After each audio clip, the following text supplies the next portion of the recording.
میرے نبی کی دعا سنو اپنے رب کی تعریف میں صبح و شام میرے نبی اپنے رب کی یوں تعریف فرماتے تھے۔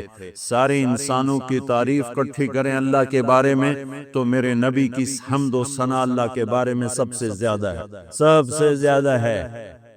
چند الفاظ میں سمندر آ جاتے تھے، چند الفاظ۔ ہم تو عربی نہیں جانتے نا، ہماری بدقسمتی ہے، یعنی کوئی لمبے چوڑے الفاظ نہیں ہیں۔ میرے نبی کی تو 23 برس کی زندگی تھی، کوئی کتابیں نہیں ہیں، الکلمات جن کو ایک مثال سے واقعہ سناتا ہوں۔ طفیل بن عامر دوسی آئے، ان سے مکے والوں نے کہا ایک جادوگر ہے، جو اس کی سنتا ہے نا اسی کا ہو جاتا، لہذا اس کی بات نہ سننا۔ طفیل کہتے ہیں میں ڈر کے نا میں نے اپنے کانوں میں روئی ڈال کہ میں سننی ہی کوئی نہیں کہ تو میرے تے جادو نہ چل جائے۔ طواف کر رہا ہے اور اللہ کے نبی نماز پڑھ رہے ہیں، چہرے پر نظر پڑی تو کشش پیدا ہوئی، کہنے لگا یہ کون؟ تو قریش نے کہا ہوئی تھے جادوگر رکن سے دس ہے کہ اچھا کہ میں نے پھر دیکھا تو مجھے خیال آیا میں اتنا بڑا سردار آدمی ہوں اور اتنی بڑی قوم کو میں لیڈ کرتا ہوں اور شعر و شاعری کو سمجھتا ہوں، مجھے تو یہ چہرہ جادوگر کا نظر نہیں آتا، میں اس کی سنتا ہوں، اچھی بات ہوگی تو لے لوں گا، نہیں ہوگی تو نہیں لوں گا۔ تو جا کے پاس بیٹھ گیا، روئی نکال، آپ نماز سے فارغ ہوئے تو اب کہنے لگا یا محمد ما تقول، کیا کہتے ہو، کیا کہتے ہو؟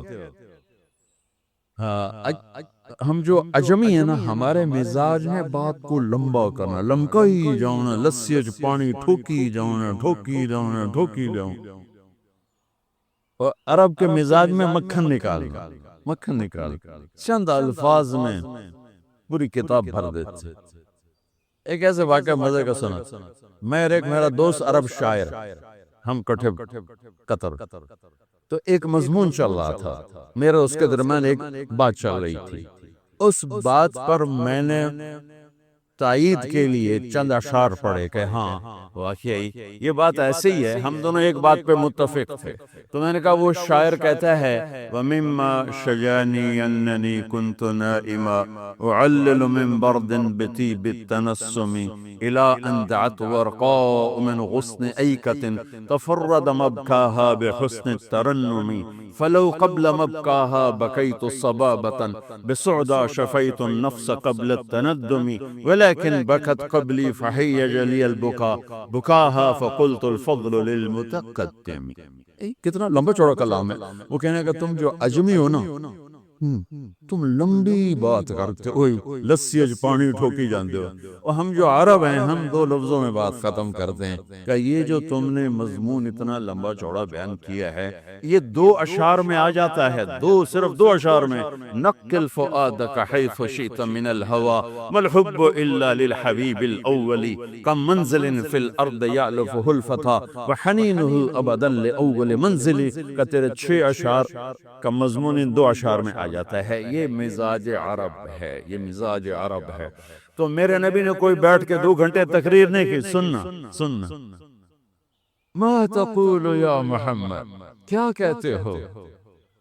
آپ نے کہا ان الحمد للہ احمدہ واستعینہ واؤمن بہ واتوکل علیہ من یہدہ اللہ فلا مضل لہ ومن یضللہ فلا ہادی لہ۔ ایسے کانپ گیا تو فیل کہنے لگا اعد فقد بلغنا قاموس البحا۔ کاش میں آپ کو سمجھا سکتا، میں تو آپ نے پورا سمجھا، تانوں بھی سمجھائی۔ کہنے لگا دوبارہ کہو، دوبارہ کہو، دوبارہ کہو۔ تیرے چند جملوں نے 7 سمندر پی لیے، تیرے چند جملوں نے 7 سمندر پی لیے۔ یہ ہے کلام عرب کا حسن، تیرے چند جملوں نے۔ آپ نے پھر کہا ان الحمد للہ احمدہ واستعینہ واؤمن بہ واتوکل علیہ من یہدہ اللہ فلا مضل لہ ومن یضللہ فلا ہادی لہ۔ کا ہاتھ بڑھا، مجھے کلمہ پڑھا، مجھے کلمہ پڑھا، مجھے کلمہ پڑھا۔ ہاں اس لیے میں کہہ رہا ہوں جو تعریف میرے نبی نے اپنے اللہ کی کر دی ایسے چند جملوں میں قیامت تک نہ بعد میں ہوگی نہ پہلے ہوئی ہے.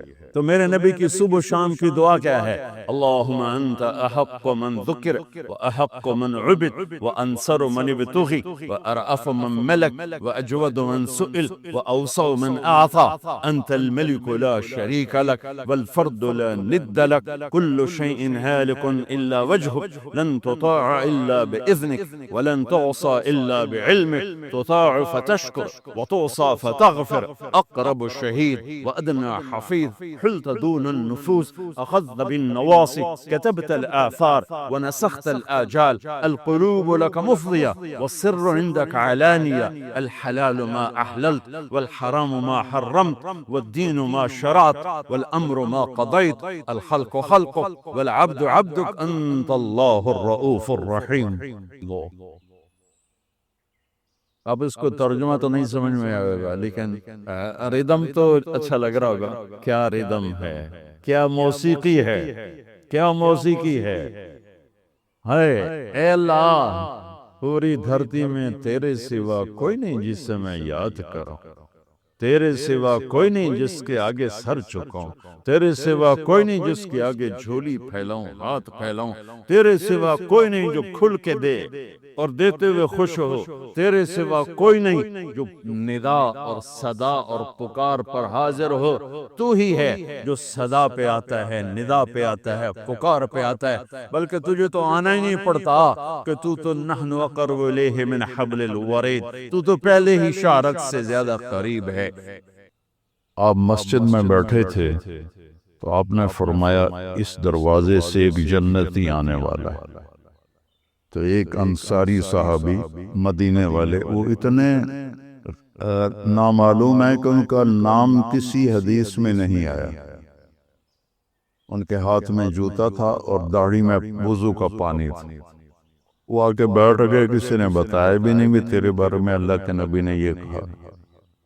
اگلے دن آپ اسی مجلس میں سے تو آپ نے فرمایا اس دروازے سے ایک جنتی آ رہا ہے. تو وہی صحابی جو کل آئے تھے اور اسی شکل میں جوتا ہاتھ میں، داڑھی کا وضو کے پانی سے وہ پانی، وہ آ کے بیٹھ گئے. تیسرے دن آپ نے فرمایا اس دروازے سے ایک جنتی آ رہا، پھر وہی صحابی. تو اس مجلس میں ایک صحابی ہیں جو 3 دن سے بیٹھ رہے تھے، ان کا نام ہے عبداللہ بن عمر. تو جتنے صحابہ میرے نبی کے تھے 1.5 لاکھ یا 2 لاکھ، کوئی کسی نے گنے تو ہے نہیں، اندازہ ہی ہے. ان تمام صحابہ میں یہ سب سے زیادہ عبادت کرنے والے تھے. ان سے زیادہ کوئی عبادت والا نہیں تھا. ساری رات تہجد پڑھتے تھے، سارا دن روزہ رکھتے تھے اور 24 گھنٹے میں ایک قرآن ختم کرتے تھے. یہ کسی میں طاقت نہیں تھی. ان کے باپ نے شادی کی تو بیگم سے کہنے لگے میں 2 نفل پڑھ لوں، اور نماز کی نیت باندھی اور چل سو چل چل سو چل چل سو چل. کئی گھنٹے گزر گئے تو اس کی بیگم نے کہا اس کو تو لگتا ہے میرا خیال ہی کوئی نہیں. اس نے بھی وضو کیا اور اس نے بھی پیچھے نماز کی نیت باندھ لی. تو جب صبح فجر کے بعد باپ نے پوچھا عمر بن عاص رضی اللہ عنہ، بیٹا رات کیسے گزری؟ کہا جی الحمدللہ نفلوں میں گزری. کو تیرا ستیہ ناس ہو، میں نے تیری شادی اس لیے کی تھی کہ تیری رات نفلوں میں گزرے. جا کے اللہ کے نبی کو شکایت کی انہوں نے کہ اس کا یہ حال ہے. تو وہ اس لیول کی ان کی عبادت تھی. تو ان کو خیال آیا یہ مجھ سے زیادہ عبادت کرتا ہے. 24 گھنٹے تو سارے میں نے فل کیے ہوئے ہیں، تو اس کے 25 گھنٹے تو میں دیکھوں گا وہ کیا کرتا ہے. تو اگلے دن وہ ان کے پاس چلے اور کہنے لگے چچا جان میرے ابا مجھ سے ناراض ہیں، تو میں 2-3 دن آپ کے پاس گزار لوں؟ ان کا بیٹا بالکل ضرور آ جاؤ۔ تو وہ اب عشاء کے بعد وہ جلدی سے انہوں نے چادر اوپر لی اور اس میں تھوڑا یوں سوراخ بنا کے نا ان کو دیکھنے لگے کہ اب یہ کیا کرشمہ کرتے ہیں۔ وہ ساری رات کا لمبا سجدہ کریں گے یا ساری رات کا رکوع کریں گے یا ساری رات روتے رہیں گے، کیا کریں گے؟ تو ایسے دیکھ رہے۔ وہ آئے اور سونے کی دعا ہے رات کی، اللہم بسمک اموت و احیا، انہوں نے دعا پڑھی اور تھوڑی دیر بعد ان کے خراٹے شروع ہو گئے۔ اب یہ انتظار کر رہے کہ ابھی اٹھیں گے، ابھی اٹھیں گے، ابھی اٹھیں گے، حتیٰ کہ فجر کی اذان ہوئی اور یہ انتظار انتظار انتظار، اور وہ اذان پہ اٹھے۔ تب یہ حیران پریشان ہو گئے کہ یہ چاچے نے تو 2 نفل تہجد بھی نہیں پڑھے، تو جنت کی بشارت کہاں سے مل گئی؟ اب اللہ کے نبی کی بات کوئی غلط نہیں ہو سکتی، اور آگے چاچا جی کا بھی عمل کوئی نظر نہیں آ رہا، ساری رات سوتا پہ ہے۔ تو ان کا اچھا ایک رات اور دیکھوں گا۔ اگلی رات عشاء کے بعد انہوں نے وہی کام کیا، چادر اوپر لی اور ایسے کر کے بیچارے کتنے تھکے ہوں گے، یوں کر کے دیکھ رہے۔ وہ آئے اللہم بسمک اموت و احیا اور او گئے۔ وہ ساری رات سونے میں گزارت، فجر کی نماز اذان پہ اٹھے۔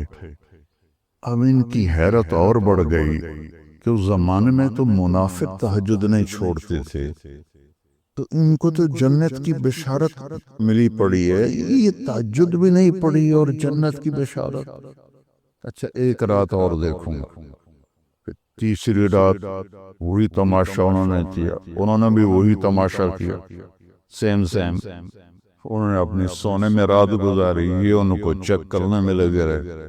آخر سے اذان پر وہ اٹھے تو یہ بول پڑے، کہنے کہ چاچا سچی بات یہ ہے، میری کوئی اپنے ابا سے لڑائی نہیں تھی، میں نے 3 دن تیرے بارے میں مسلسل سنا کہ ایک جنتی آ رہا ہے، ایک جنتی آ رہا ہے، ایک جنتی آ رہا ہے۔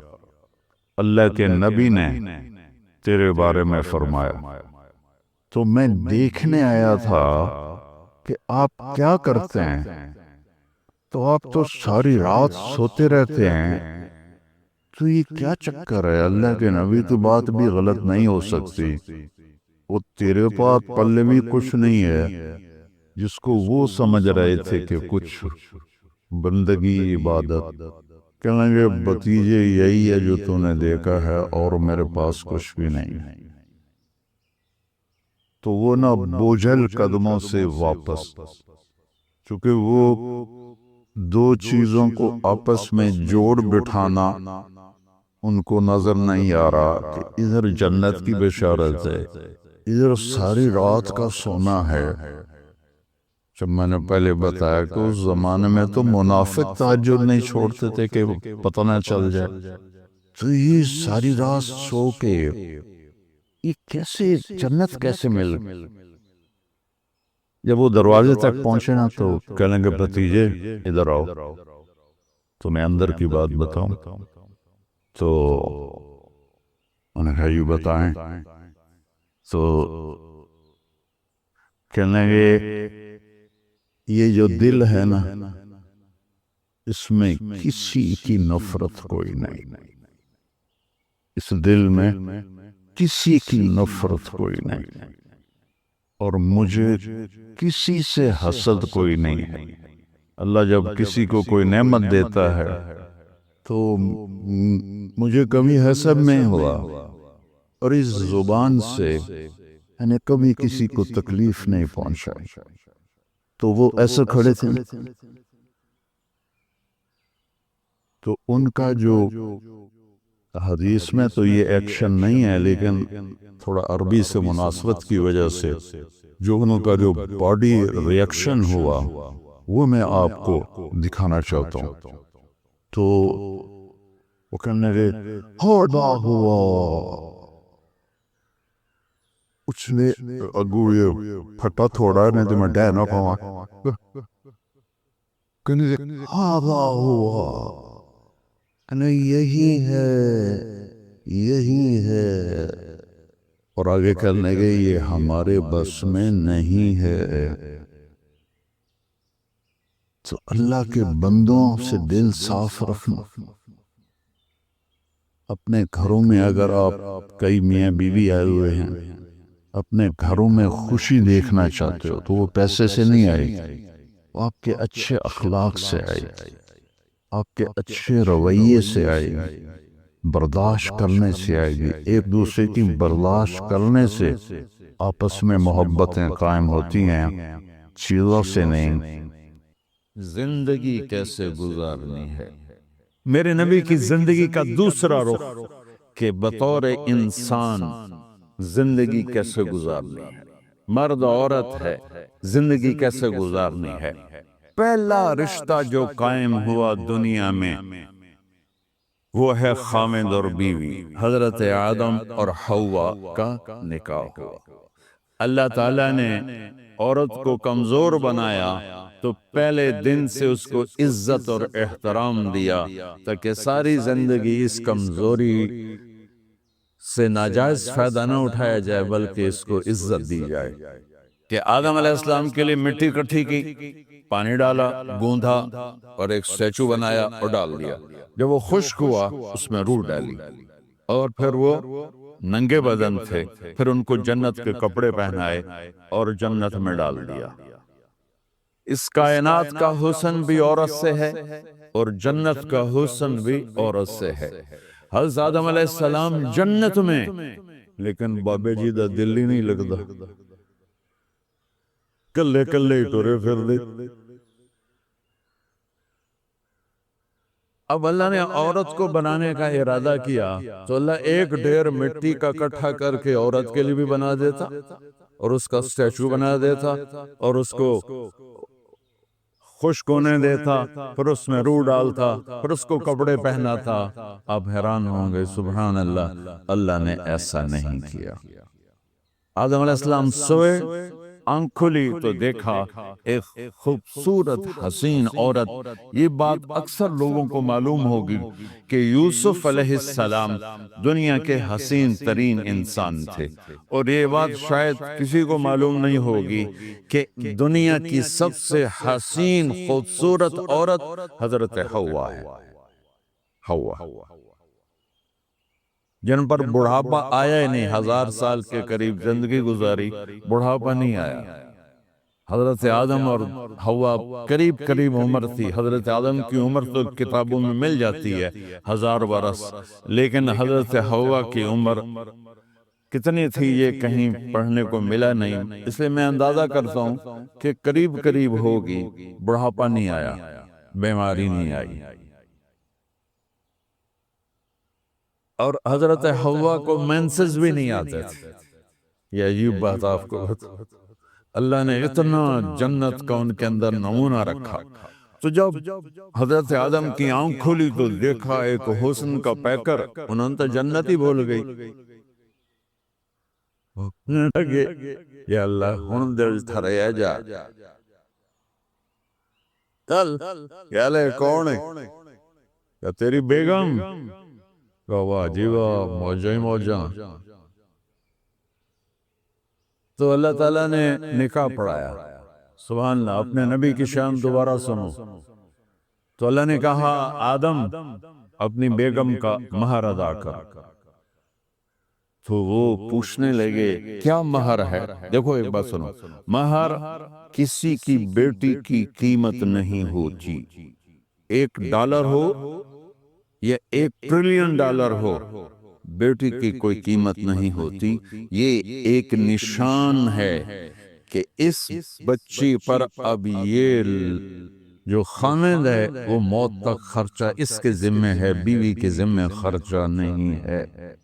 خامد کما کے لائے گا اور اپنی بیگم کو کھلائے گا، اور بیوی گھر کی ذمہ داری نبھائی تو خیر وہ الگ بات چلی جائے گی۔ اللہ تعالیٰ نے کہا کہ مہر ادا کرو. کہا جی کیا مہر ہے؟ تو میرے اللہ نے کہا تیری نسل میں میرا آخری نبی آئے گا، اس پہ ایک دفعہ درود پڑھ دے، یہ مہر ہے. اچھا، شروع دن سے ہے کہ میں نے قبول کیا. قبول کیا کا مطلب ہے کہ میں اس لڑکی کو قبول کر رہا ہوں، اس کی کمیوں کے ساتھ بھی خوبیوں کے ساتھ. اور جب لڑکی کہتی ہے سائن کرنا قبول کیا ہے، یا زبان سے کہے قبول کیا ہے، تو یہ اس بات کی گارنٹی ہے کہ میں نے اپنے اس لڑکے کو خامد ہونے کے طور پہ قبول کیا، اس کی کمیوں کے ساتھ بھی اس کی خوبیوں کے ساتھ. اور جو ہی شادی ہو کر ڈولی سسرال کے گھر جاتی ہے تو ٹیسٹ شروع ہو جاتا ہے، کی کر دیے، باندھی کے میں، اٹھیندی کے میں، بول دی کے میں. اور اس میں بہت زیادہ نیگیٹو کردار ہے سسرال. کئی لڑکیوں کا کیونکہ ہم نے اپنے نبی کی زندگی نہیں قبول کیا.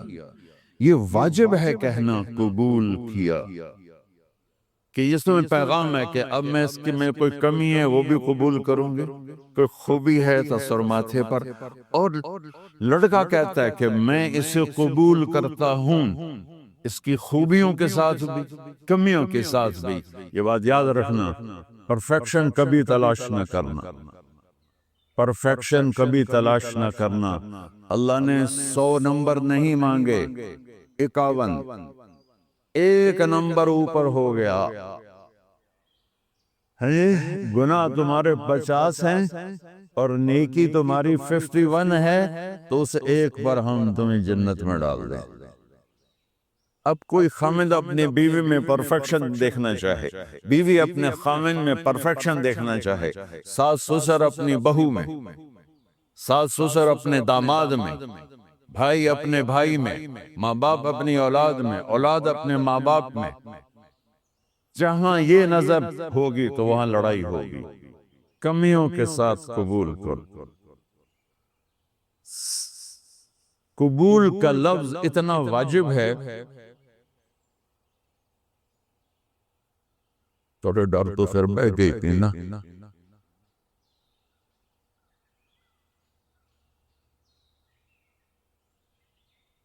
قبول کا لفظ اتنا ضروری ہے کہ اس کے بغیر نکاح ہی نہیں ہوتا.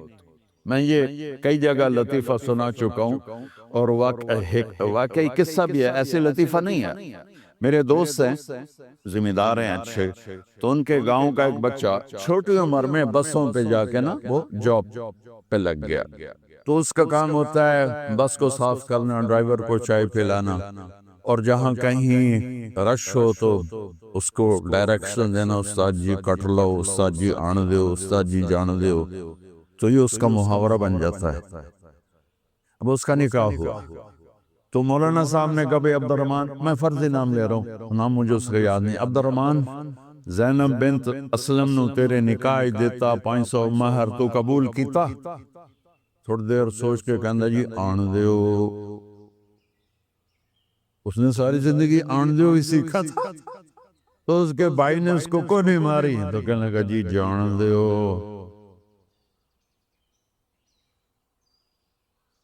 مولانا صاحب نے کہا آن دیو جان دیو نرکا میں نہیں بڑھنا، تو آگا میں قبول کیتا.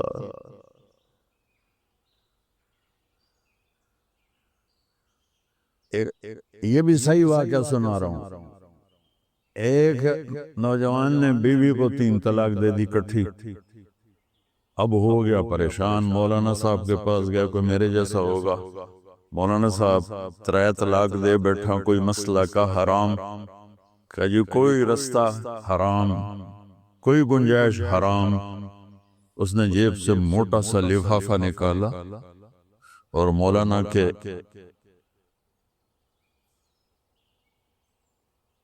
جا نماز کے نیچے ڈال دیا کہ مولانا صاحب کوئی گنجائش کہ ہوں تو سوچنا ہی پوے. کی آکھیا یہ تو اپنی بیگم نو اس آکھا جی میں آکھا ہی ترے طلاق زکش مبارک ہوئے طلاق نہیں ہوئی نہ آکھا جی او کے میں آکھا او جڑا ای طلاق عربی دا لفظ اس سے چاکھنا پمدہ طلاق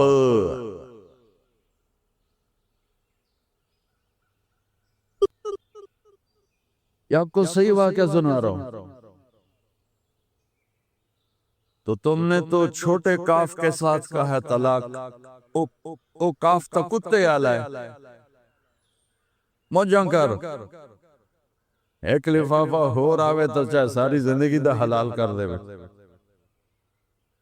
لفظ قبول اتنا ضروری ہے تو میرے نبی نے 11 شادیاں تھیں اللہ کی قسم شوق کی نہیں تھی ما تزوجت وما زوجت الا بوحی من السماء نزل به جبریل کہ لوگوں سن لو میری بات غور سے مجھے عورت کی کوئی رغبت نہیں ہے میں نے جہاں شادی کی جہاں بیٹی کی شادی کی پہلے اللہ نے آسمان سے جبریل بھیج کے حکم دیا پھر میں نے قدم اٹھایا تو پہلا رشتہ خاوند اور بیوی ہے جو اس کائنات میں جڑتا ہے یہ دنیا کا سارے رشتوں میں نمبر 1 رشتہ ہے سب سے خوبصورت رشتہ ہے سب سے اہم رشتہ ہے سب سے بڑا رشتہ ہے والدین کے لیے چند آیات ہیں اولاد کے لیے چند آیات ہیں بہن بھائیوں کے لیے چند آیات ہیں خاوند اور بیوی کے لیے سینکڑوں آیات ہیں سینکڑوں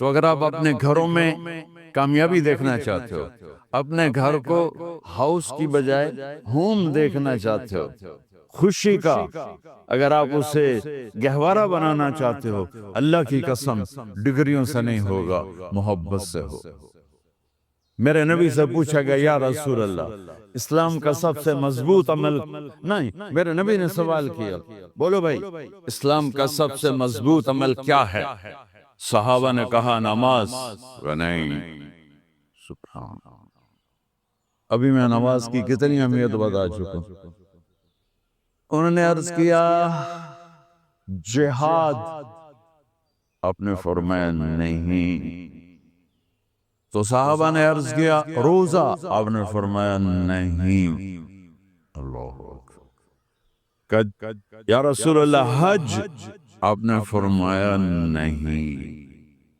تو سارے صحابہ حیران ہو گئے یا رسول اللہ نماز جہاد روزہ حج تو پھر کیا ہے اب سننا سارے بہن بھائی مستورات بچے بچیاں آپ نے فرمایا اسلام کا سب سے مضبوط اور بڑا عمل ہے آپس میں اللہ کے لیے محبت کرنا اگر آپ اپنے گھروں میں حسن دیکھنا چاہتے ہو تو ایک دوسرے سے محبت کرو اظہار محبت کرو اور محبت کے پیدا ہونے کے لیے بہت ساری چیزیں ہیں لپیٹ کے 2 میں کر دیتا ہوں 2 میں بیوی کی خوبی دیکھو کمی نہ دیکھو خاوند کی خوبی دیکھو کمی نہ دیکھو پہلی بات دوسری بات اس زبان سے زہر نہ اگلو محبت کے پھول اس زبان سے کڑوے جملے نہ ہوں طنز نہ ہو ٹونٹنگ نہ ہو بیزن نہ کرو انسلٹ نہ کرو تو آپ کے دل جڑ جائیں گے یاد رکھو شکلوں سے زندگی آباد نہیں ہوتی زندگی اخلاق سے آباد ہوتی تو اپنے گھر سے ٹونٹنگ نکال دو نہ کہا کا مطلب ہے بارش کا زمین میں جذب ہو کر یکجان ہو جانا 2 زندگیوں کا محبت میں جذب ہو کر یکجان ہو جانے کو نکاح کہتے ہیں نہ کہا آنکھوں میں نیند کا اتر کے سلا دینا نہ کہا خاوند اور بیوی کا ایسی محبت دینا کہ چین کی نیند آ جائے نہ کہا اعتماد کرنا بھروسہ کرنا خاوند بیوی پہ بھروسہ کرے بیوی خاوند پہ بھروسہ کرے اے نوے لوک کے فون چیک ہو رہے ہوئے کال کتے کی تھی کال کتے کی تھی عزت دو اعتماد کرو چوتھا مطلب درخت کا چھاؤں بنا دینا نہ کہا میاں اور بیوی، خامد اور بیوی کا محبت کی ایسی چھاؤں بنانا کہ اس کے نیچے اولاد کا پودا خوبصورتی سے پیدا ہو سکے۔ نہ کہا، صرف لفظ لکھا کے مطلب بتا رہا ہوں، نہ کہا مریض کو، کدھر ڈاکٹر بیٹھے ہیں میرے سامنے بیٹھے، مریض کو دوا ایسی دینا کہ وہ شفا یاب ہو جائے، آپس کے ایسے تعلق بنانا کہ زندگی کو شفا مل جائے۔ میرے بھائی بہنوں، میں آپ کو اپنے نبی کی زندگی بتا رہا ہوں۔ میرے نبی نے 11 شادیاں کی، اللہ ذوالجلال کی قسم، صرف ہمیں زندگی سکھانے کے لیے کہ گھر کی زندگی کیسے ہوتی ہے اور اولاد کو کیسے پالا جاتا ہے۔ اب لوگ کیا مجبوریاں ہیں کہ عورت بھی جاب کرتی ہے، مرد بھی جاب کرتا ہے۔ عورت کی سب سے بڑی جاب اپنی نسل کو پالنا ہوتا ہے۔ جب یہاں ٹائم نہیں ملتا بچے کو، نہ ماں سے ملتا ہے نہ باپ سے ملتا ہے، تو پھر وہ جنگل کا پودا بن جاتی ہے۔ یہ تو وینکوور ہے، فیصل آباد کی بات سناتا ہوں۔ میرے بچے جس اسکول میں پڑھتے تھے ان کے پرنسپل سے میری دوستی تھی، میں ملنے گیا ایک دن تو کہہ لیں گے جی عجب واقعہ ہوا ہے کہ یہاں 2 بچے پڑھتے ہیں، ان کی ماں بھی ڈاکٹر ہے اور باپ بھی ڈاکٹر ہے، تو وہ دونوں آئے ہیں میرے پاس کہ ہمارے بچوں نے 3 دن ہو گئے ہیں گھر میں کھانا نہیں کھایا، تو ہم پریشان ہیں، ہمیں بتاتے نہیں، کائنڈلی آپ پوچھ کے بتائیں کہ وہ کھانا کیوں نہیں کھا رہے۔ ایک واری کر کے بھی کھا دیوا۔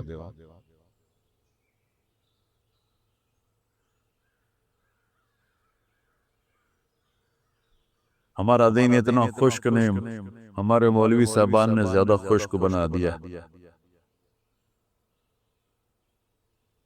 تو انہوں نے دونوں بچوں کو بلایا، سننا سارے فیملیز بیٹھے ہو، جہاں میں فیملی کی زندگی کو فوکس کر کے نبی سے جوڑ کے بتا رہا ہوں، طارق جمیل کے تجربے نہیں بتا رہا۔ دونوں بچوں کو بلایا، بیٹا آپ کھانے کو نہیں کھا رہے، کہا جی ہم اپنے ممی اور بابا کے سامنے نہیں بتائیں گے۔ تو انہوں نے دونوں کو باہر بٹھا دیا، پھر پوچھا اب بتاؤ کیا مسئلہ ہے؟ ان کا سر، ہم صبح جب ناشتہ کرتے ہیں تو ہمارے ممی ڈیڈی سو رہے ہوتے ہیں، ہماری ان سے ملاقات نہیں ہوتی۔ جب ہم اسکول سے واپس آتے ہیں تو ممی ڈیڈی اپنے میڈیکل کالج میں ہوتے ہیں، ہاسپٹل میں ہوتے ہیں، تو ہمیں ان کو دیکھنے کا موقع نہیں ملتا۔ شام کو جب ہم کھانا کھاتے ہیں تو یہ دونوں اپنے پرائیویٹ کلینک میں ہوتے ہیں، تو ہم ان کو دیکھ نہیں پاتے۔ پورا ہفتہ گزر جاتا ہے، ہمیں ماں باپ کی شکل نظر نہیں آتی۔ تو ہم نے سٹرائک کی ہے کہ ایسے ماں باپ کی روٹی کیا کھانی جو اپنی شکل بھی نہ دکھا سکیں، تو اس لیے ہم نے کہا ہم نے بائیکاٹ کیا ہے، گھر میں نہیں کھانا ہے۔ تو ایسی لائف مت بناؤ۔ یہاں ایک بہت بڑا چکر شیطان دیتا ہے، بڑی گاڑی لے لو، $100 کی قسط تو ہے، اور بڑا گھر لے لو، $200 یا $100 کی قسط تو ہے، پھر میاں بھی کام کرے، بیوی بھی کام کرے، جو کہ بڑا گھر باقی رہے، تو خوشیاں تو مٹ گئیں۔ جو ڈبل جاب کرے گا، پھر ڈبل جاب کرتے ہیں، ڈبل جاب کرنے والا بیچارہ تھکا ہوا ذہن لے کے آتا ہے، وہ کیسے ٹائم دے گا اپنے بچوں کو خوشی کے ساتھ؟ جو ماں جاب کر کے آئے گی پھر کھانا پکائے گی، وہ جب اتنی تھک جائے گی تو اپنے بچوں کو کھلا ٹائم کیسے دے سکے گی؟ پوری کائنات کی ذمہ داری تھی میرے نبی کے سر پر، اور آپ اس کے باوجود روزانہ حسن حسین کے لیے وقت نکالتے تھے۔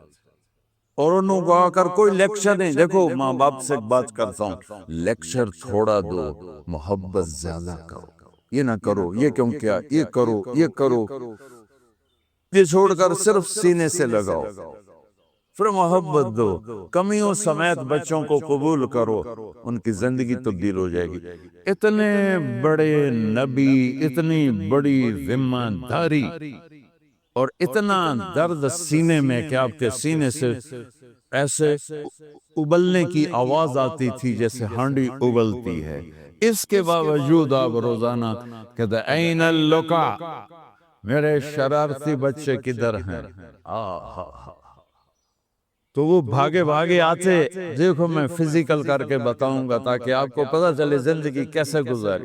کہ میرے شرارتی بچے کدھر ہیں؟ 7 بر اعظم کی ذمہ داری ہے. اور تھوڑی چھوٹیاں چھوٹیاں جابن تو تسی کہتے ہو بزی بڑے ہیں، بزی بڑے ہیں. میرے نبی پہ 7 بر اعظم کے انسانوں کی ذمہ داری ہے اور آخری آنے والے انسان تک کی ذمہ داری ہے. اس سے بڑی جاب کس کی ہوگی کائنات میں؟ اور پھر آپ روزانہ آتے ہیں این اللقا، میرے شرارتی بچے کدھر ہیں؟ تو حسن حسین بھاگے بھاگے آتے. آپ ان کے لیے یوں ہو جاتے تھے، آؤ بھائی میری کمر پہ چڑھ جاؤ. اپنے نبی کی عظمت کو جانو کہ انہوں نے زندگی کیسے سکھائی.